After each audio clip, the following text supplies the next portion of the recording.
fois, peut-être, pour certaines personnes qu'on est habitué à s'approcher avec un Dieu palpable. Ce que Dieu dit, Dieu. Et maintenant, s'approcher d'un Dieu vrai. C'est pour ça que Jésus s'est approché de cette Samaritaine. Il a dit leur bien pour que les déjà venus, pour que les vrais adorateurs vous adorer Dieu en esprit et en vérité. Et je t'encourage vraiment à venir vers Dieu, tout simplement là où tu es. Lui parler, simplement venir vers Dieu, c'est lui parler une relation comme là on est en train de parler. En fait, il y a personne, je ne vois personne en face de moi, il y a personne qui me répond, peut-être à travers d'un ordinateur, à travers d'une télé, mais en fait, je vais vous parler quand même. Et bien en fait, ce que Dieu veut faire, Dieu veut te parler quand même. Tu parles, que tu puisses te connaître ton cœur. C'est certainement vraiment d'échanger sur lui. Bien, lui, il faut lui connaître ton cœur et dis-lui peut-être même tes soucis, dis-lui tes tracas, dis-lui ta peur, tes craintes, tes doutes, tes inquiétudes, tes angoisses. Dis-lui, parle-lui. C'est pour ça que vous avez dit ne vous inquiétez de rien, mais en toute chose, faites connaître à Dieu. Peut-être même lui demander, Seigneur, comment je peux m'approcher davantage de toi. Et peut-être que je ne connais pas encore ce vrai Dieu, ce Créateur, et demande à Jésus de se révéler à toi, quelqu'un qui va le faire. Alléluia. Que Dieu soit glorifié ce soir, que Dieu soit élevé. On est très heureux de vous accueillir ce soir. Pour les personnes qui nous ont rejoints en chemin sur YouTube, sur Facebook ou sur Zoom, on est très heureux de vous accueillir. Que Jésus vous bénisse pleinement et que Jésus vous accorde les mêmes grâces que nous. On a Amen. le pasteur Aurélie qui est avec nous ce soir. On voudrait lui vraiment laisser toute la place, pasteur Aurélie. Que Jésus te bénisse pleinement, que Jésus te fasse du bien, te fortifie, te courage, et que Jésus te donne vraiment pour son peuple. Ce n'est pas simplement un lieu, ce n'est pas simplement un endroit, ce n'est pas simplement une région, ce n'est pas simplement une ville, mais Jésus est d'y aller par tout le monde, par tout le monde. Et je crois que le monde entier peut entendre ce soir la parole de Dieu et que Dieu soit glorifié et que le Saint-Esprit inonde sa servante et renouvelle et lui donne en abondance. On te souhaite que Jésus vous bénisse pleinement, pleinement, pleinement. Qu'il puisse nous parler à travers ce qu'il a mis sur ton cœur. On te laisse toute la place. Amen. Et que Dieu soit glorifié ce soir. Bonsoir à tous. Alors, je suis très heureuse de vous voir, de pouvoir partager avec vous ce temps. Donc, je suis actuellement en direct pour ceux qui nous suivent sur le live de la Voix du Salut avec l'Église. Je voulais vraiment vous remercier pour cette invitation et saluer toute votre assemblée, saluer toutes les personnes qui sont là, qui sont connectées. J'ai une pensée particulière pour le pasteur Jean-Bernard et son épouse Sabine parce que ça fait très longtemps que j'ai pas échangé avec vous et je pense beaucoup à vous. Que le Seigneur vous bénisse réellement et que vous puissiez vraiment être fortifiés dans ce temps de confinement et des révélations de la part de Dieu comme il sait le faire quand on garde le silence. Amen. Et c'est vraiment merveilleux pour moi d'être là. Alors gloire à Dieu. J'aimerais vous dire vraiment que pendant qu'on était en train de louer, pendant qu'on était en train de glorifier Dieu, je recevais vraiment dans mon cœur cette conviction selon laquelle Dieu a un désir, c'est de faire du bien à son peuple. Et Dieu veut vous faire du bien. C'est le désir du cœur de Dieu, c'est de faire du bien à chaque personne qui vont le louer, qui vont le glorifier, qui vont le chercher de tout leur cœur et à chaque personne qui vont recevoir sa parole. Amen. Et ça, c'est merveilleux. Alors, le message que le Saint-Esprit a mis dans mon cœur pour vous, pour chacun de nous, même pour moi, parce que c'est aussi à ses servantes et à ses serviteurs qu'il parle. Ce message est as-tu reçu des richesses, as-tu des richesses qui a été préparée dans le ciel? C'est une question qu'on peut se poser Nous savons que nous avons parfois des richesses dans le monde. Nous avons parfois des richesses sur la terre. La question que nous devons nous poser, c'est est-ce que nous avons préparé des richesses dans le ciel? Est-ce que nous sommes riches pour Dieu? Et donc, l'intitulé de mon message, c'est cela. C'est comment savoir que je suis riche pour Dieu et qu'est-ce qui montre que j'ai des richesses, que j'ai investi pour obtenir des richesses dans les cieux. Amen. Alors, la parole de Dieu nous dit dans Luc 12, le verset 13 à 21, bien-aimés dans le Seigneur, si on peut suivre ensemble, si vous pouvez également prendre votre parole. La Bible dit, quelqu'un dit à Jésus, du milieu de la foule, « Maître, dis à mon frère de partager avec moi notre héritage. » Jésus lui répondit, « Ô homme, qui m'a établi pour être votre juge ou pour faire vos partages? » Puis il leur dit, « Gardez-vous avec soin de toute avarice, car la vie d'un homme ne dépend pas de ses biens, fût-il dans l'abondance. » Et il leur dit cette parole, les terres d'un homme riche avaient beaucoup rapporté, et il reconnaissait en lui-même, disant, « Que ferai-je » Il raisonnait en lui-même, disant, « Que ferai-je ? Car je n'ai pas de place pour serrer ma récolte. Voici, dit-il, ce que je ferai. J'abattrai mes greniers, j'en bâtirai de plus grands, j'y amasserai toute ma récolte et tous mes biens. Et je dirai à mon âme, tu as beaucoup de biens en réserve pour plusieurs années. Repose-toi, mange, bois et réjouis-toi. » Mais Dieu lui dit, « Insensé, cette nuit même, ton âme, et ce que tu as préparé, pour qui cela sera-t-il? Il en est ainsi de celui qui amasse des trésors pour lui-même et qui n'est pas riche pour Dieu. » Amen.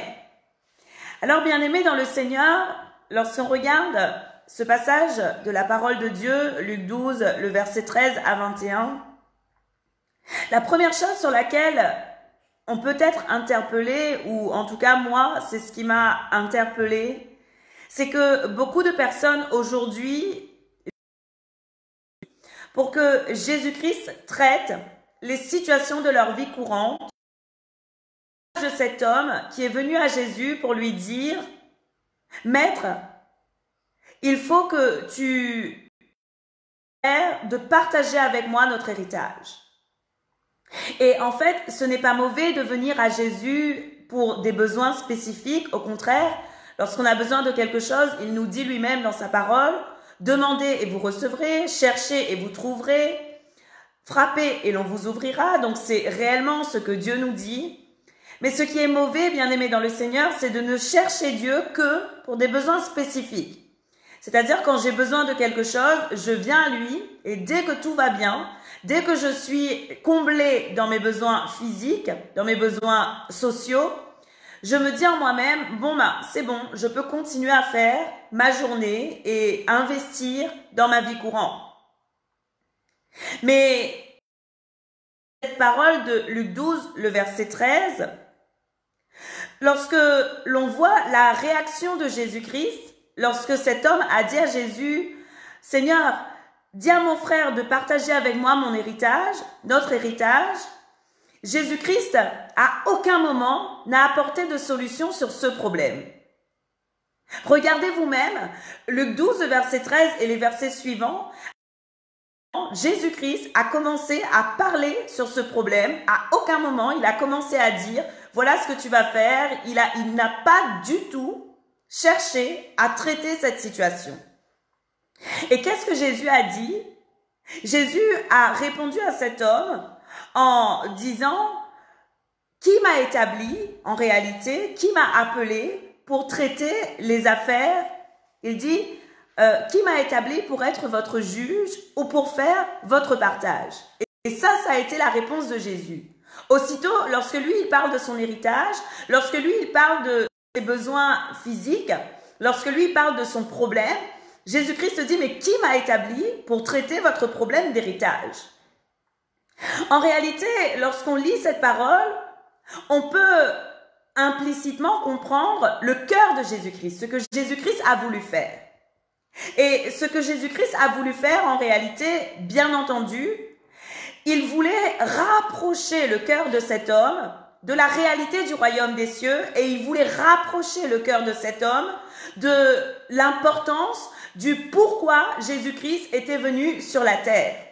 Si Jésus-Christ est venu sur la terre, si Jésus-Christ a payé le péché de l'humanité entière, c'était pour un but, et le but du sacrifice de Jésus-Christ et le but de ce que Jésus-Christ a accompli pour nous est avant tout, bien-aimés dans le Seigneur, que nous puissions tous avoir part au royaume des cieux.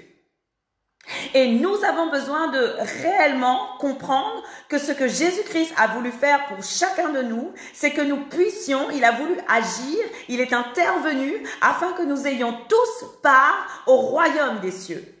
Et ça, c'est le but principal pour lequel Jésus-Christ a été envoyé. Il est venu pour payer le prix du péché de l'humanité entière afin que tous les hommes soient réellement libres et qu'ils puissent participer au royaume des cieux.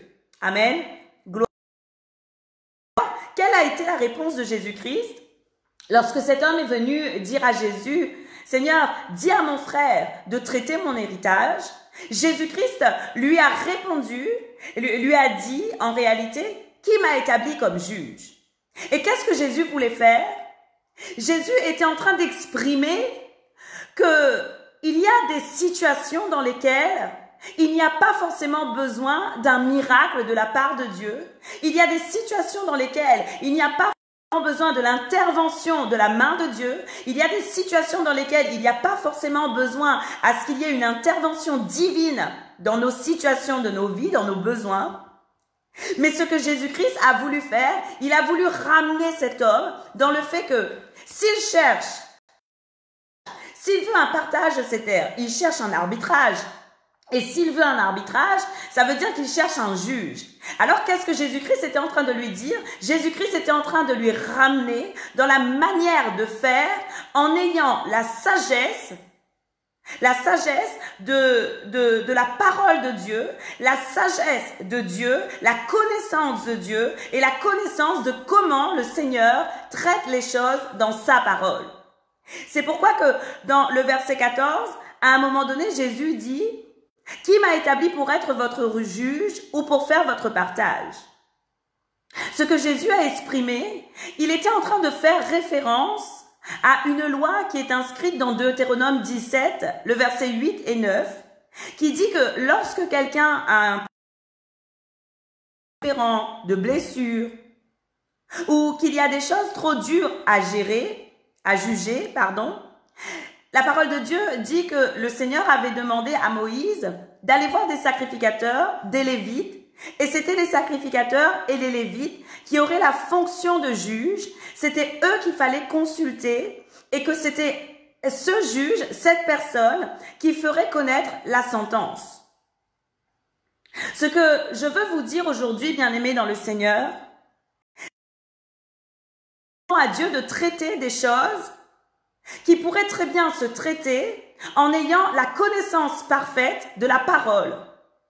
Nous demandons à Dieu d'agir dans des situations de nos vies, alors que ces circonstances pourraient très bien être accomplies, avoir des solutions dans nos vies, sans même de miracle, en ayant simplement la sagesse et la connaissance, ou autrement dire, la richesse de la connaissance et de la parole de notre Seigneur.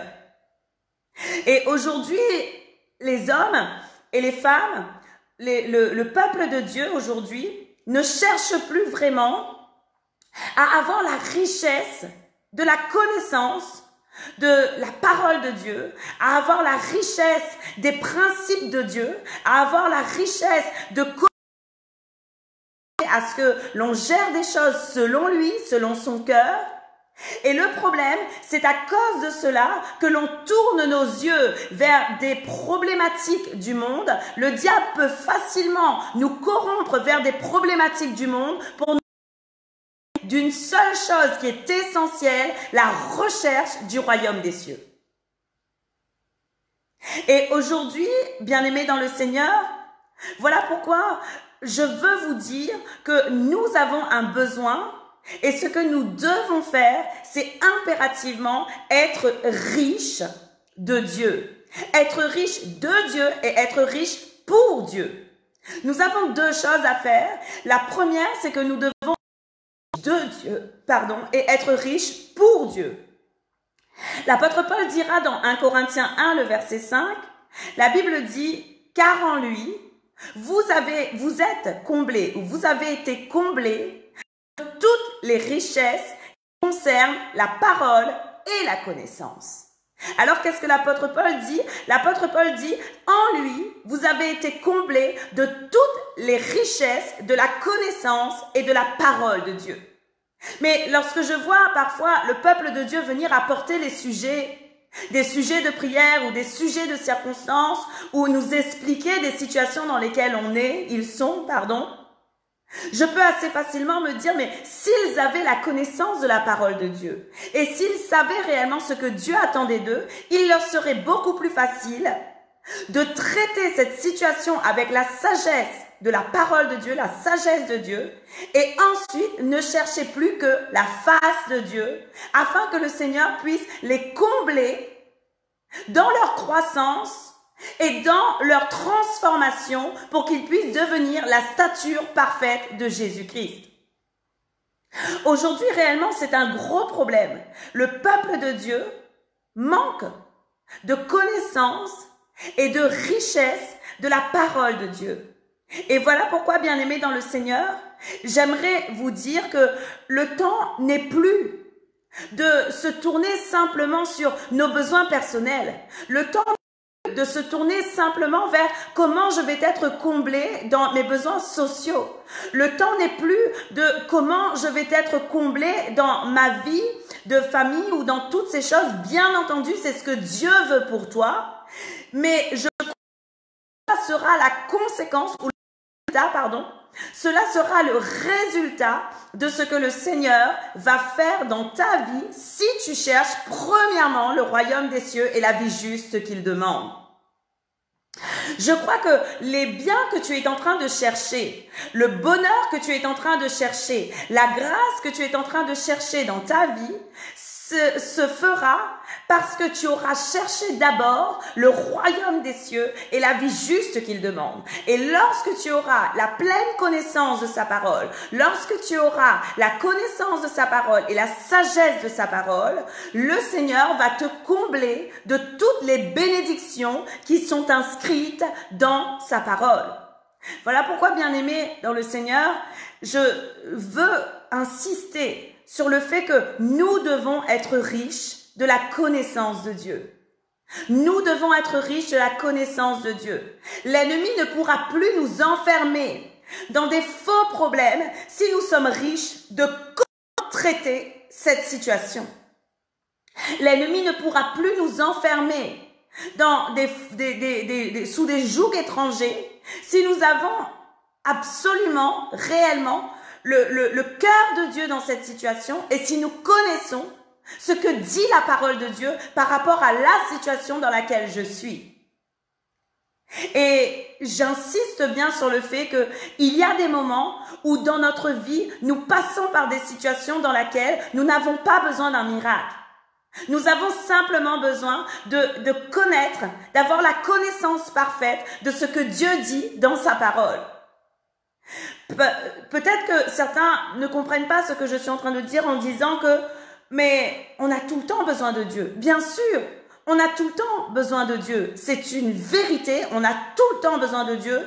On ne peut pas se détacher du cep, on ne peut pas se détacher de Jésus-Christ.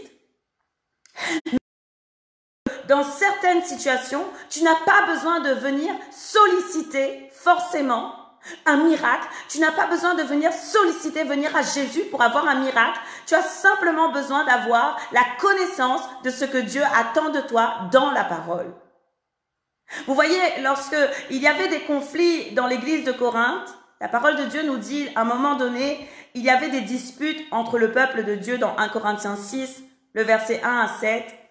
Et l'apôtre Paul nous dit que à un moment, il a commencé à dire, il est déjà vraiment dommage ou regrettable qu'il puisse y avoir des différends entre vous. Et l'apôtre Paul a dit quelque chose, il a dit, est-ce qu'il n'y a pas parmi vous qui soit sage et qui puisse prononcer entre ses frères?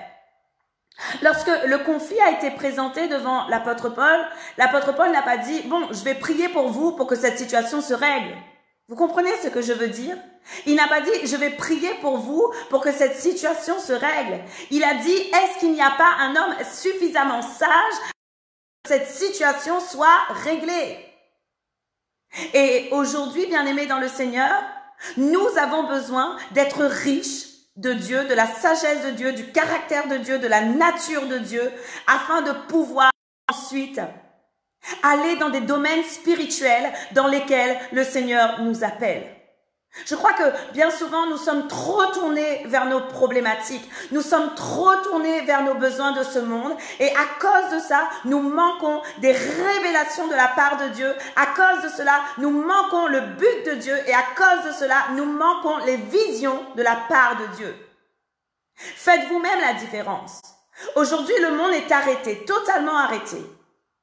Donc, personne ne voit problématique extérieure. Nous ne rencontrons personne, donc nous n'avons pas à avoir des conflits avec d'autres. Nous ne sommes pas à l'extérieur, nous n'avons pas de problématiques forcément professionnelles. Nous sommes vraiment dans un moment de calme. Avez-vous remarqué, bien-aimés dans le Seigneur, à quel point ce calme nous rend riches auprès de Dieu? Avez-vous remarqué à quel point nous sommes pressés réellement de venir nous asseoir dans la présence de Dieu parce que nous remarquons que Dieu parle en tout temps. Le Seigneur parle réellement à beaucoup plus de moments que nous pouvons. Et vous savez, je n'ai qu'une crainte. Lorsque je sortirai dehors, je n'ai qu'une crainte, c'est perdre la voix de Dieu. À crainte, en moi-même, je me dis, Seigneur, je ne veux pas que les choses redeviennent comme avant. Je ne veux pas perdre cette communication que nous avons eue ensemble. Je ne veux pas perdre cette que nous passons ensemble. Je ne veux pas le perdre. Pourquoi? Parce que lorsque je suis dans ta présence, mais qu'est-ce que je suis riche avec toi? Lorsque je suis dans ta présence, j'apprends à découvrir le royaume des cieux comme tu ne me l'avais jamais montré. Alors, bien-aimés dans le Seigneur, c'est vrai, nous sommes pressés de repartir voir nos familles, nous sommes pressés de repartir voir l'église, nous sommes pressés de repartir voir nos amis, nous sommes pressés de revenir dans notre habitude, dans nos habitudes. Mais est-ce que réellement, ces habitudes vont-elles, à partir de maintenant, fermer la bouche de Dieu dans nos vies, ou est-ce que ces habitudes est-ce que nous allons être au-dessus de toutes ces habitudes, au-dessus de toutes ces circonstances, afin que le Seigneur soit toujours celui qui va parler dans nos vies avant toute chose et qu'il précède nos décisions. Et aujourd'hui, bien-aimés dans le Seigneur, je veux réellement vous dire, ce que le Seigneur attend de nous, c'est que nous puissions considérer tout ce qu'il a à nous dire, parce qu'il y a des grands secrets qu'il a à révéler. L'Église doit être à l'écoute de sa voix. Beaucoup plus qu'autrefois, nous entrons dans une période, nous entrons dans un temps où l'Église de Jésus-Christ doit être à l'écoute de la voix de Dieu. Les oreilles de l'Église doivent être ouvertes, parce que le Seigneur a des grandes choses à nous donner. Et nous allons être riches de la connaissance de Dieu. Nous allons être riches de la sagesse de Dieu. Et nous allons pouvoir dire ce que Dieu nous a révélé afin que le peuple soit édifié, encouragé, exhorté. Et c'est ce que le Seigneur attend de chacun de nous. Que chacun de nous, nous soyons suffisamment disposés à Dieu encore. Et que nous ne cherchions pas seulement le train de ce monde, les habitudes de ce monde, les circonstances de ce monde, les problématiques de ce monde, que nous arrêtons et que nous continuons à faire ce que nous avons commencé à faire, nous détacher totalement des choses du monde. Vous savez, au début de ce confinement, le Seigneur, et il m'a dit quelque chose. Il m'a dit, ce que j'attends de vous, c'est que vous n'oubliez jamais cette période où j'ai tout arrêté. Ce que j'attends de vous, c'est que vous n'oubliez jamais cette période où j'ai tout arrêté. Et j'ai dit, Seigneur, pourquoi dis-tu ça? Parce que en réalité, ce que Dieu voulait me faire comprendre, c'était que nous devons toujours considérer que le Seigneur est celui qui est toujours le maître de toutes les situations.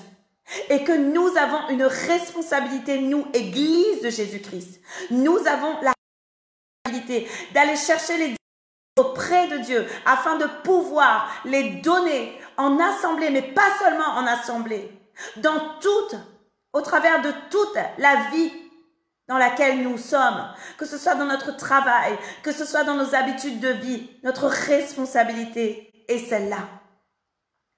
Mais malheureusement, comme je vous ai dit tout à l'heure, l'erreur de beaucoup d'enfants de Dieu est de chercher à posséder les richesses du monde.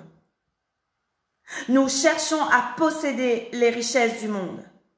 Mais ce que Jésus-Christ a dit dans sa parole, il a dit, tous ceux qui cherchent à s'enrichir, et c'est ce que moi, je comprends lorsque je lis Luc 12, le verset 15, le verset 16 au verset 20. Jésus-Christ a dit, tous ceux qui chercheront à s'enrichir dans les richesses de ce monde ne tireront aucun investissement pour l'œuvre de Dieu dans leur vie.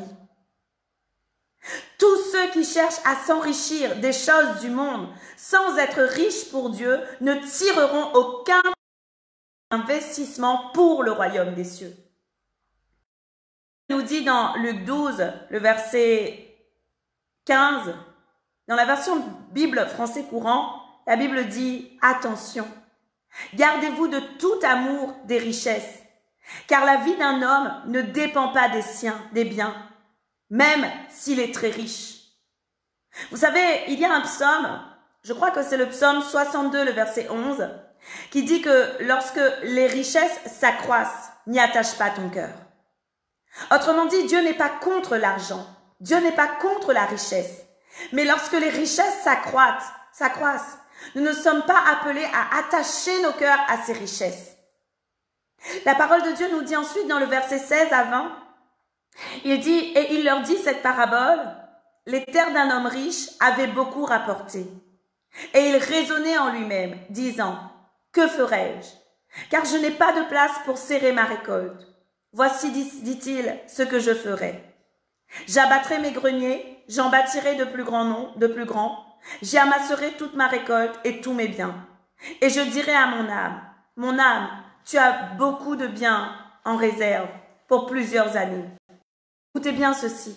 Cet homme avait beaucoup de biens pour plusieurs années. Mais qu'est-ce que la parole de Dieu nous dit? La Bible nous dit que lui, il se disait, repose-toi, mange, bois, réjouis-toi. Mais Dieu lui-même, il disait, insensé. Cette nuit même, ton âme te sera redemandée. Et ce que tu as préparé, pour qui cela sera-t-il?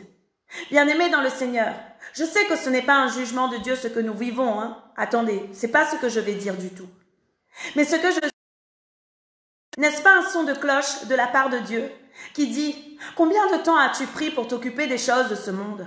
Combien de temps as-tu pris pour t'intéresser aux richesses de ce monde? Combien de temps as-tu investi dans les choses de ce monde? Combien de temps ?» Et peut-être que ce son de cloche de la part de Dieu nous fait dire « Tout l'investissement que tu es en train de faire, à quoi sert-il si Jésus-Christ arrive demain et que tu n'as pas travaillé à ton salut?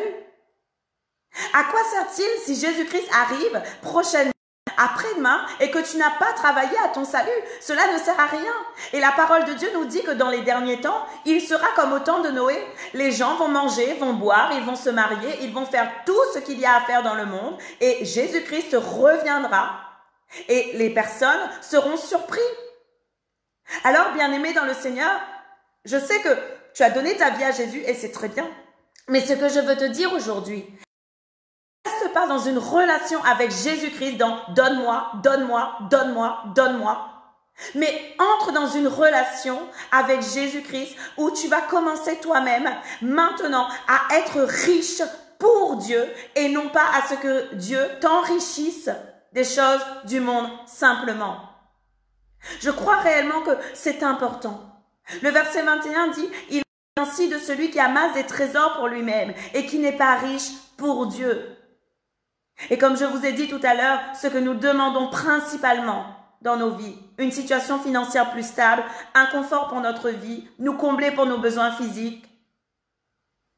Et c'est ce que nous voulons.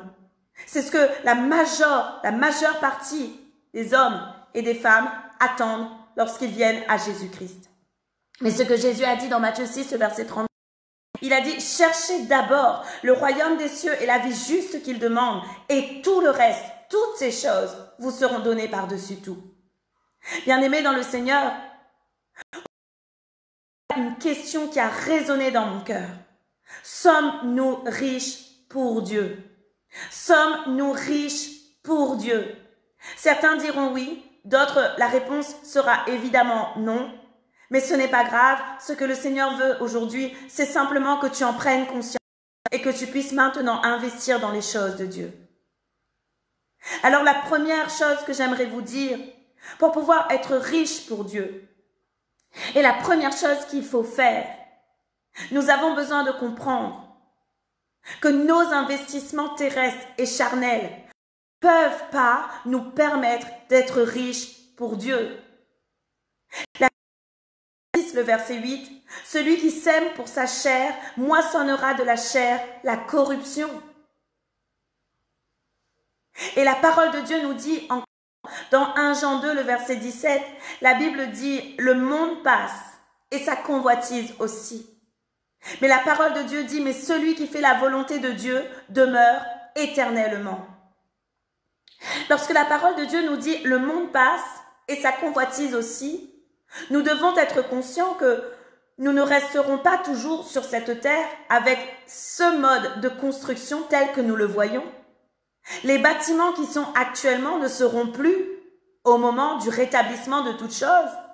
Et nous voyons bien, bien-aimés dans le Seigneur, que tout ce qui est autour de nous est éphémère. Aujourd'hui, il y a un immeuble qui est à côté de nous. Demain matin, on le détruit et on en fait un hôtel. Aujourd'hui, il y a une petite maisonnée à côté de chez nous. Demain matin, on détruit tout, on terrasse le terrain et on commence à monter de grands immeubles. Et puis, toute chose change indéfiniment. Et alors, ce que j'aimerais vous dire, c'est que dans le monde et dans notre vie, pour nous, c'est pareil. Les seules choses qui vont rester, qui resteront toujours fixes, qui resteront inchangeables, c'est lorsque Jésus-Christ aura établi le rétablissement de toutes choses. Lorsqu'il y aura le rétablissement de toutes choses, lorsqu'il y aura ce qu'on appelle le nouveau ciel, la nouvelle terre, lorsqu'il y aura la disparition de la terre actuelle, lorsqu'il y aura la disparition de la mer actuelle, à ce moment-là, les choses de Dieu, le monde nouveau que le Seigneur aura voulu construire, à ce moment-là, celui-là restera éternellement. Alors, je voudrais vraiment vous encourager à considérer l'importance de pouvoir avoir part à cette nouvelle terre, à ce nouveau ciel, parce que nous n'en aurons part que si nous nous sommes attachés au royaume des cieux. Nous aurons part au nouveau ciel, à la nouvelle terre, que si nous nous sommes attachés au royaume des cieux. Vous savez, bien-aimés dans le Seigneur, je dis souvent à Dieu, Seigneur, qu'importe si je perds tout, pourvu que je t'ai toi, je suis riche. Lorsque je t'ai toi, je suis riche. Pourquoi? Parce que j'ai appris à connaître ce qu'était le royaume des cieux. Et ce que Dieu attend de nous, de chacun de nous ce soir, et je vous en faire ce soir, c'est vous encourager. Dieu attend de nous que nous puissions avoir une épargne dans le ciel. Dieu attend de nous que notre épargne soit dans le ciel. C'est ce que Dieu veut pour toi et c'est ce que Dieu veut pour moi. Amen. Matthieu 6, le verset 19 à 20, la parole de Dieu nous dit « Ne vous amassez pas des trésors sur la terre où la teigne et la rouille détruisent, où les voleurs percent et dérobent. Mais la Bible dit, mais amassez-vous des trésors dans le ciel, où la teigne et la rouille ne détruisent point, et où le voleur ne perce ni ne dérobe. » Amen. La première chose à faire, la deuxième chose à faire, donc la première c'était ne pas s'attacher aux choses du monde. La première, c'était arrêter d'investir sans cesse uniquement dans les choses du monde, parce que si l'on moissonne seulement pour la chair, nous moissonnerons également la corruption. Mais la deuxième chose à faire, bien-aimés dans le Seigneur, pour pouvoir être riche pour Dieu, la deuxième chose est d'attacher son cœur au royaume des cieux. Attacher son cœur au royaume des cieux. Aimer les choses de Dieu. Et c'est ce que Jésus-Christ a dit. Jésus a dit, là où est ton trésor, là aussi sera ton cœur.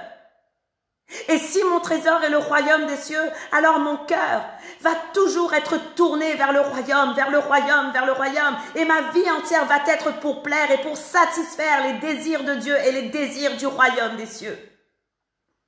Lorsque Jésus-Christ a défini le royaume des cieux, l'une des définitions que Jésus-Christ en a données, il a dit dans Matthieu 13, verset 44, « Le royaume des cieux est semblable à un trésor caché dans un champ. L'homme qui l'a trouvé le cache, et dans sa joie, il va vendre tout ce qu'il a acheté dans ce champ. » Bien-aimés dans le Seigneur, ce que Jésus-Christ fait, Jésus-Christ compare le royaume des cieux à un champ, à un trésor, pardon. Il compare le royaume des cieux à un trésor, un homme qui a trouvé le royaume des cieux et qui va pour cacher le royaume des cieux dans ce champ. Et je peux vous assurer, bien-aimés, dans ma vie, à moi, de tous les jours, je suis comme cet homme qui a trouvé un trésor. Dans ma vie de tous les jours, je suis comme cet homme qui a une seule envie, une seule hâte, c'est venir dans la présence de mon roi, venir dans la présence du royaume des cieux, être dans la présence du royaume des cieux. Et peut-être que certains ne comprendront pas cette phrase, mais pour moi, la mort est un gain. Pourquoi? Parce que en réalité, la mort pour lui n'est pas une perte. La mort pour lui est d'aller pouvoir, aller dans la vie éternelle auprès du roi des rois. Et ça, c'est merveilleux. Et lorsque tu aimes le royaume des cieux, lorsque tu trouves le royaume des cieux, tu arrives à comprendre la grandeur de Dieu. Lorsque tu trouves le royaume des cieux, tu arrives à connaître à quel point tout est parfaitement ordonné et constitué par Dieu. Lorsque tu comprends le royaume des cieux, lorsque tu vis le royaume des cieux, tu trouves un amour parfait. Lorsque tu vis le royaume des cieux, tu trouves un héritage divin. Tu trouves quelque chose qui est préparé pour toi. Tu sais que Dieu a préparé des choses parfaites pour toi. Le problème, c'est que tu ne peux pas encore marcher dans les ruelles de la perfection. Mais c'est déjà là. Tout est déjà préparé pour toi. Lorsque l'on trouve le royaume des cieux, on découvre une réalité céleste qui est réellement autour de nous. Bien-aimés dans le Seigneur, le royal de Dieu est grande. À combien la cour de Dieu est grande, à combien les anges de Dieu sont nombreux, à combien le royaume des cieux à combien Dieu veut nous révéler son royaume. Lorsqu'on trouve le royaume des cieux, nous comprenons cette réalité que nous sommes filles et fils de rois. Lorsqu'on trouve le royaume des cieux, nous comprenons la justice, la paix et la joie. Lorsqu'on trouve le royaume des cieux, nous nous approchons de Jésus-Christ et nous recevons le salut. Nous nous approchons du salut, nous nous approchons de la vie éternelle. Lorsqu'on trouve, nous avons une espérance nouvelle. Amen. Et ce que Jésus-Christ veut que tu vives, ce que Dieu veut que tu vives, c'est cela. Dieu veut que tu puisses trouver toutes ces choses en lui. Apprendre à connaître la réalité céleste qui est autour de toi. Parce que parfois l'on pense que c'est loin, on pense que ce n'est pas une réalité palpable et visible. Mais moi je vous le dis, tout ce qui est de Dieu est visible et palpable. Cependant, nous devons avoir suffisamment de discernement des choses de Dieu pour comprendre que le Seigneur est réellement réel et que le royaume des cieux est réellement autour de nous. Pour pouvoir devenir riche de Dieu, bien-aimé. Pour pouvoir devenir riche, pour Dieu, bien-aimé dans le Seigneur. Il est important d'investir dans le royaume des cieux. Dieu a défini un principe selon lequel tout ouvrier mérite salaire et selon lequel tout investissement sera réalisé. Lorsque j'investis dans la chair, moi, dans la chair la corruption. Mais lorsque j'investis dans le royaume des cieux, bien-aimé dans le Seigneur, j'investis dans un héritage éternel. Et c'est la réalité. Jésus-Christ a dit, cherchez les choses d'en haut, où le voleur ne peut pas dérober et où personne ne peut prendre ce que vous avez semé, ce que vous avez construit. Et la parole de Dieu nous dit son salaire. Autrement dit, lorsque nous allons travailler pour Dieu, lorsque nous allons investir dans l'œuvre de Dieu et lorsque nous allons faire des choses pour Dieu, nous allons réellement investir dans des choses spirituelles pour un héritage éternel. Et à ce moment-là, nous aurons fait de l'épargne dans les cieux. Alors c'est vrai, nous ne travaillons pas pour la récompense, mais la parole de Dieu nous dit que Dieu est le rémunérateur de celui qui le cherche. Nous ne travaillons pas pour la récompense, nous ne travaillons pas pour avoir quelque chose, pas du tout. Nous travaillons de bon cœur, nous travaillons parce que nous aimons Dieu, nous travaillons parce que nous voulons vraiment voir l'œuvre du royaume des cieux avancer.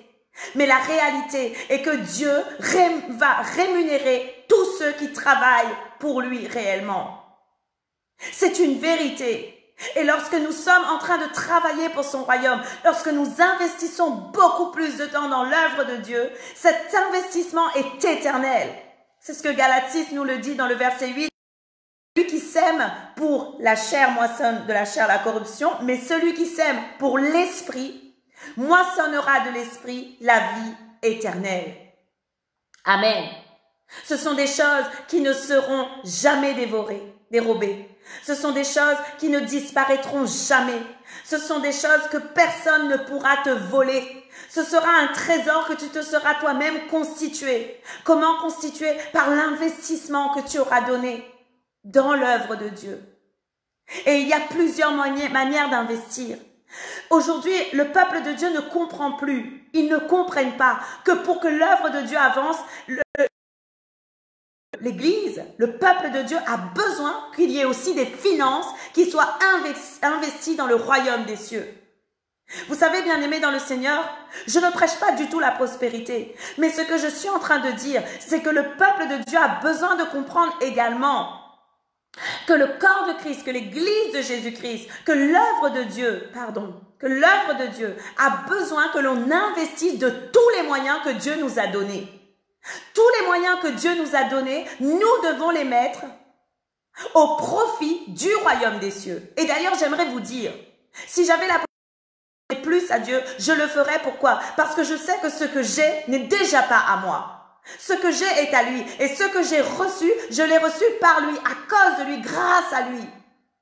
Alors si je l'ai reçu grâce à lui, comment se fait-il que je suis aussi avare? Ou comment se fait-il que je suis toujours près de ce que j'ai alors que je devrais redonner à Dieu ce qui appartient à Dieu? C'est ce que Jésus-Christ a dit. Il a dit, rends à César ce qui appartient à César, mais rends à Dieu ce qui appartient à Dieu. Que de la part de Dieu, en donner une part au Seigneur. Je dois investir dans l'œuvre de Dieu.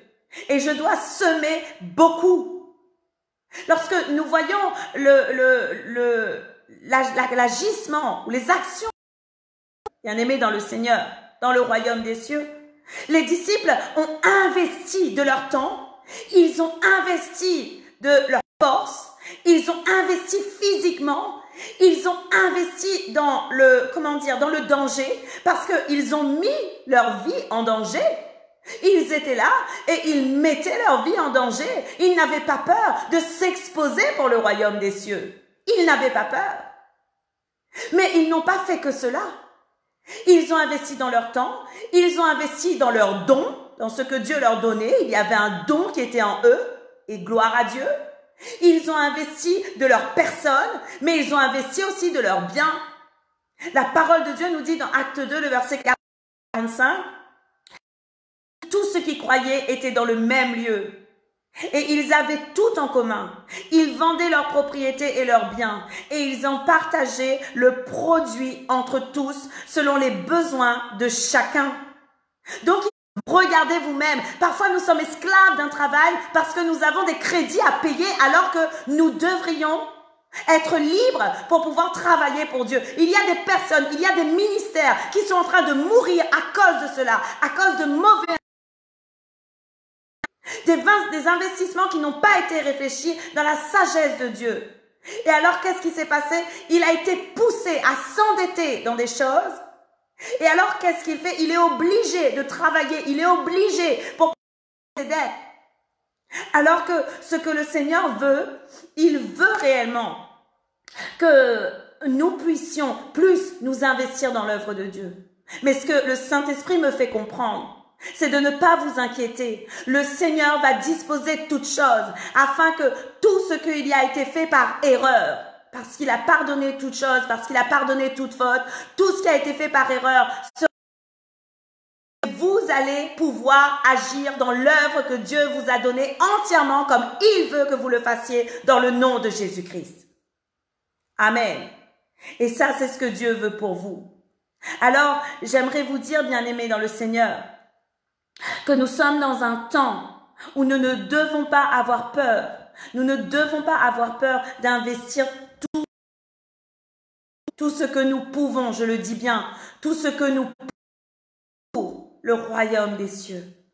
Parce que lorsque nous investissons tout ce que nous pouvons et de bon cœur, dans la joie que nous donnons avec joie, nous sommes en train de nous préparer un héritage céleste. La parole de Dieu nous dit dans Matthieu 19, le verset 28, Jésus leur répondit, « Je vous le dis en vérité, quand le Fils de l'homme au renouvellement de toutes choses, Jésus parlait à ses disciples lorsqu'il disait à Jésus, « Seigneur, mais nous, qu'est-ce que nous allons avoir? Nous avons tout quitté pour toi, nous avons tout laissé pour toi. » Et Jésus leur a dit, vous serez assis sur le trône de sa gloire. Lorsqu'il sera assis sur le trône de sa gloire, vous qui m'avez suivi, vous serez de même assis sur 12 trônes. Et vous jugerez les 12 tribus d'Israël. Jésus-Christ avait déjà dit aux disciples, parce que vous avez tout quitté, parce que vous avez tout laissé pour moi, ne vous inquiétez pas. Vous allez être assis sur 12 trônes. Autrement dit, qu'est-ce qu'il était en train de dire aux disciples? Vous serez des rois. Vous serez des rois. Et bien aimés dans le Seigneur, je ne sais pas si vous connaissez ce qu'est un roi, je pense que oui, mais un roi est riche, un roi a des terres, un roi a vraiment un grand château, un roi a beaucoup de richesses, un roi domine sur toutes choses et ce que le Seigneur veut, c'est que nous soyons des rois et des reines. Amen. Et voilà pourquoi il est bon de pouvoir se détacher des choses du monde pour pouvoir s'attacher aux choses de Dieu. Il est bon de faire des investissements célestes. Amen. J'encourage vraiment à tous ceux qui veulent travailler pour le Seigneur de commencer à investir. J'aimerais faire une parenthèse. Je ne crois pas que le Seigneur demande à des jeunes qui soient sans éducation encore de quitter tout et de commencer une œuvre à 100% pour lui. Parce que je crois que l'éducation est quelque chose de voulu par Dieu. Et je sais qu'il y a des jeunes, parfois, ils disent, je vais tout quitter. Par exemple, ils ont 16 ans, ils ont à peine passé le bac et ils disent, je vais tout quitter et je vais travailler à 100% pour Dieu. J'aimerais te dire, aie de la sagesse et de l'intelligence. Passe tes diplômes d'abord, fais tes études, fais ce que tu as à faire et une fois que tu seras diplômé, à ce moment-là, laisse le Seigneur te conduire. De toute façon, même dans l'université, tu peux être un dans l'université ou dans le domaine dans lequel Dieu t'a mis, tu peux agir réellement pour Dieu et pour la gloire de Dieu. Et tu peux toucher beaucoup de vies.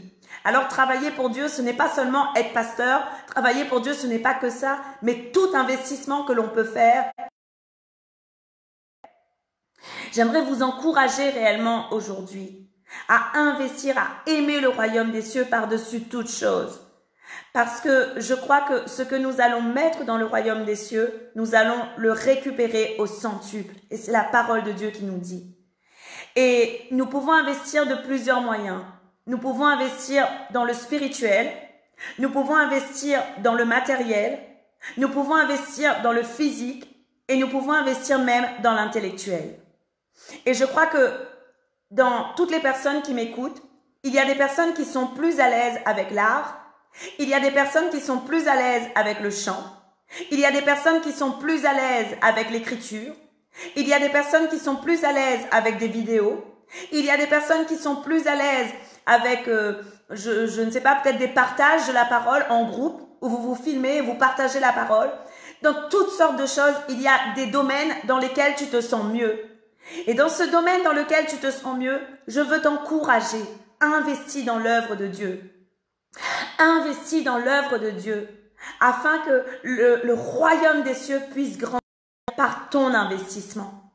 La parole de Dieu nous dit encore dans Marc 10, le verset 29 à 30, la Bible dit « Il n'est personne qui ayant quitté à cause de moi et à cause de la bonne nouvelle sa maison, ses frères, ses sœurs, sa mère, son père, ses enfants, ses terres, ne reçoivent au centuple.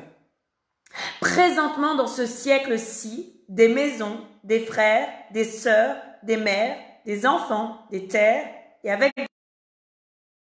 et dans le siècle à venir, la vie éternelle. » Dieu n'est pas contre que nous puissions avoir des richesses. D'ailleurs, voilà pourquoi la Bible dit que nous allons recevoir aussi présentement des maisons, des richesses, des biens. Mais il dit dans le siècle à venir, la vie éternelle. Et moi, ce que je sais, c'est que tout travail aura une récompense dans les cieux. Et à la mesure de ce que nous allons investir pour Dieu, nous allons recevoir. Et c'est la réalité parce que le Seigneur ne ment pas. Il dit dans sa parole, bien-aimé dans le Seigneur, celui qui sème peu, moissonnera peu. Et celui qui sème abondamment, moissonnera abondamment. Et je crois que ce principe se fait non seulement dans le physique, mais je crois que ce principe est aussi valable dans le spirituel. Lorsque l'on moissonne pour le Seigneur, dans le spirituel également, il y a des récompenses. Sur nos couronnes, il est rajouté des joyaux précieux. Sur nos couronnes, il est rajouté des récompenses. Et Dieu prépare des choses absolument merveilleuses pour nos vies. Voilà pourquoi, bien-aimés, j'aimerais vous dire réellement qu'il est temps que chacun de nous prenne le temps de nous enrichir dans la connaissance, de nous enrichir dans la parole de Dieu. Mais il est temps aussi que chacun de nous puisse être dans le royaume des cieux en moissonnant de tout ce que nous pouvons, comme je vous ai dit, dans la louange ou dans quelconque domaine que tu voudrais investir. Je crois qu'il est temps que tu le fasses également. Parfois, vous savez, nous avons tendance à dire que si une œuvre est ralentie, c'est parce qu'il y a le péché. Mais ce que le Seigneur m'a fait comprendre, c'est que le péché est d'un ralentissement d'œuvre de Dieu. Il y a le péché, oui, certes. Le péché ralentit l'œuvre de Dieu, c'est une vérité parce que le Seigneur n'aime pas le péché. Mais ce que Dieu m'a fait comprendre également, c'est que le ralentissement de son œuvre va également lorsque il y a peu d'investissement de la part de ses servantes et de ses serviteurs. En réalité, tu n'investis pas assez, je ne parle pas que financièrement, mais dans toutes les choses que tu pourrais faire, puisque la parole de Dieu dit tout ce que tes mains trouvent à faire, fais-le. Dans toutes les choses que tu pourrais faire, tu n'investis pas assez. Et moi aussi, parfois, je dis à Dieu, je me relâche. J'investis, et tout à coup, quand il y a un moment, je commence à me relâcher. Et ce n'est pas bon, parce que tout ce que je peux faire, je dois le faire, parce que le royaume des cieux a besoin de voir réellement une progression actuellement dans le monde, sachant les temps dans lesquels nous sommes. Amen. Alors, bien-aimé dans le Seigneur, aujourd'hui, je veux réellement t'encourager. Et j'aimerais te dire, tu as quelque chose à donner. Tout le monde a quelque chose à donner à Dieu. Mais tout doit se faire avec libéralité, tout doit se faire de bon cœur, sans tristesse ni contrainte, car Dieu aime celui qui donne avec joie. Amen. Et tout doit se faire, bien-aimé dans le Seigneur, en vue construction de l'œuvre de Dieu et de la croissance du royaume des cieux. Lorsque tu vas pour investir, Tout doit se faire en vue de la construction de l'œuvre de Dieu et de la croissance du royaume des cieux.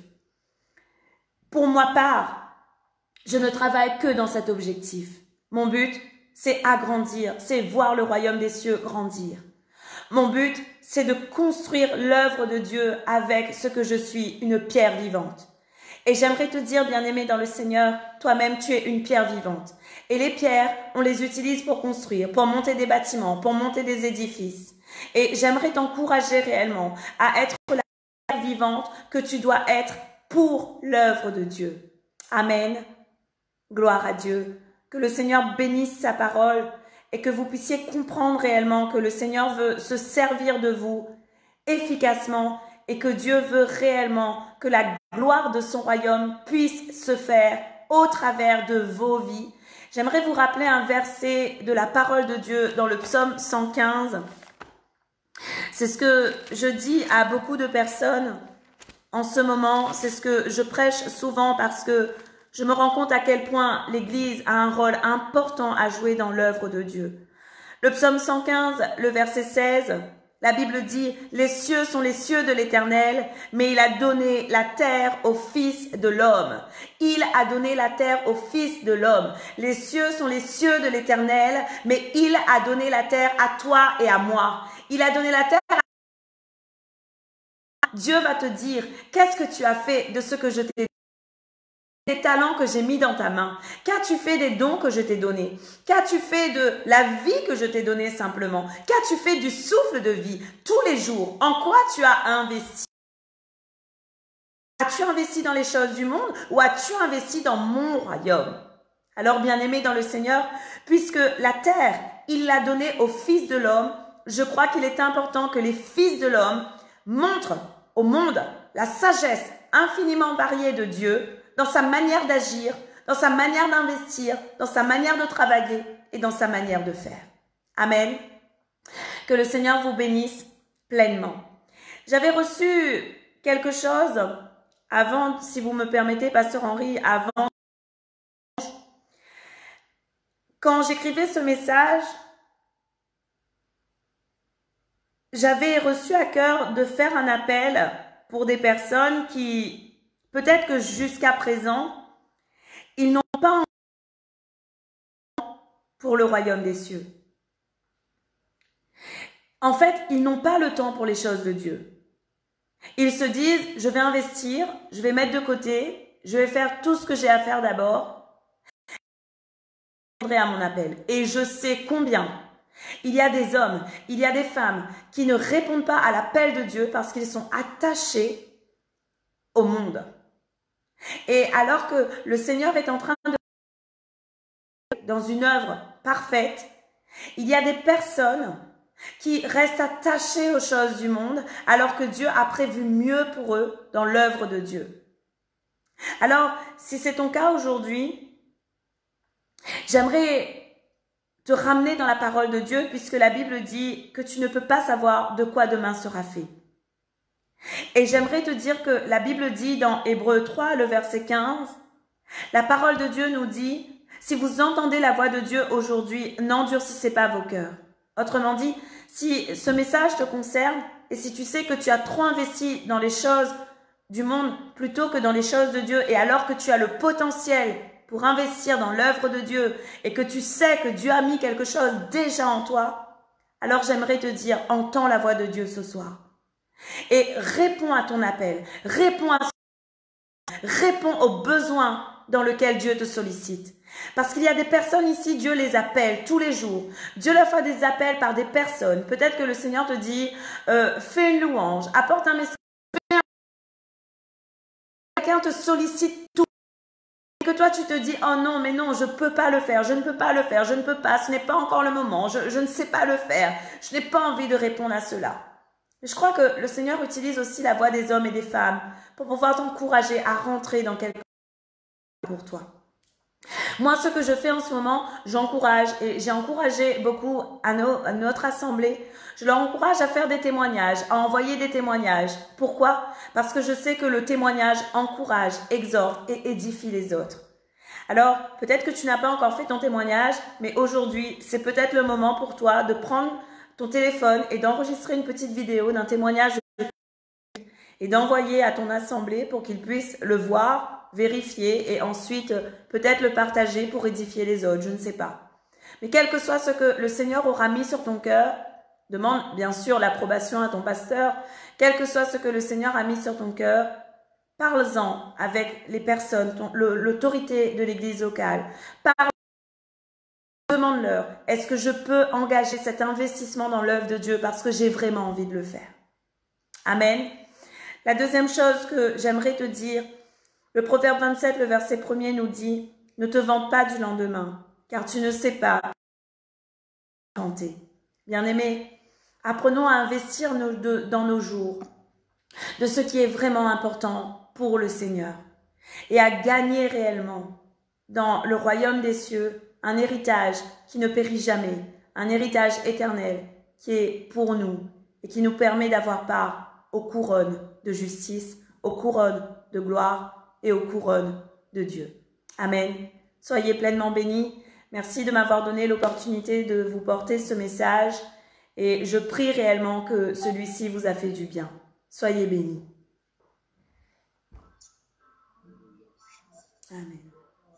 Merci Seigneur Dieu. On va laisser vraiment un temps pour qu'on va réfléchir aussi sur ce que Dieu nous parle. Je crois que Dieu nous parle en fait, c'est que le pasteur